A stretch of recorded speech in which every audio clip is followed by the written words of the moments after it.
Jeff Lane, and welcome to Lane Motor Museum.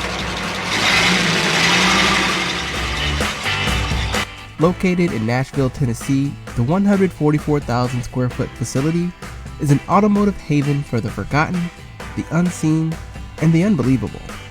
Jeff's collection is a hobby turned passion, and that passion turned into a museum that hosts 550 of the most unique vehicles in automotive history.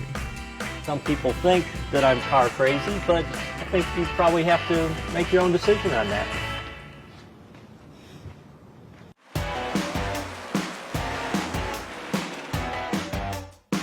So propeller-powered cars are one of my favorite type of cars, and this is probably one of my favorite propeller-powered cars. 1919 Layat. It was built in France by a guy named Marcel Layat that actually built about 25 propeller-powered cars from 1919 to 1926. Very sophisticated, very well engineered, very unique. But then we have kind of the other end of the spectrum of propeller-powered cars where somebody really just took a regular car chassis, turned it around 180 degrees, put a body on it, put a propeller on it, and made their own one-off propeller-powered car. This is a 1932 Helicron, one of a kind, also built in France. So to keep up the collection takes a lot of hard work by a lot of people. Sometimes when I'm driving, the cars do stop or die, and that's why I try to always carry my cell phone with me. But I don't remember all the time. But yep, it happens. A third of the vehicles still drive. A team of 3 restoration technicians restore new additions to the collection and fix major issues that arise with older cars. A separate team of 2 is responsible for exercising the cars. The ones that still run are taken out for a drive at least twice a year. Jeff is more than a collector. He's become a walking encyclopedia for the cars, preserving the integrity of their stories and sharing them with anyone who will listen. This is a 1946 Davis. Gary Davis was a used car salesman that after World War II, he got a bunch of money. He actually built 14 cars. He had a plant started.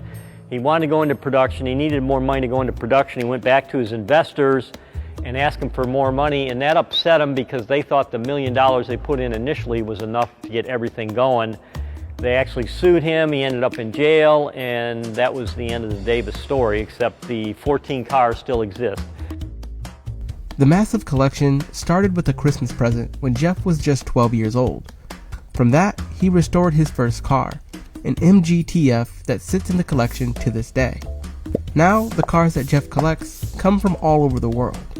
The way we find vehicles, there's a lot of different means for that. Some of them find us. Being a museum's a really good resource. People have unique different cars. They think, I don't want to sell my car. I don't want to just put it on eBay. So they'll contact us. That's one way. We also do a lot of searching ourselves. We also have other people, that kind of know what we're looking for. We have contacts in Germany that we can call a person and say, hey, we're interested in this car. Can you go look at it or, talk to the person or things like that. Jeff's collection, turned museum, is focused on collecting, preserving, and documenting the history of transportation. And after 40 years, Jeff shows no signs of slowing down. I suspect I'll stop collecting when I die, probably, because, people ask me sometimes and they'll say, well, you have 550 cars, there must not be anything left out there, but there's really still a lot of different cars left out there. I mean, there's always more to find and collect and preserve.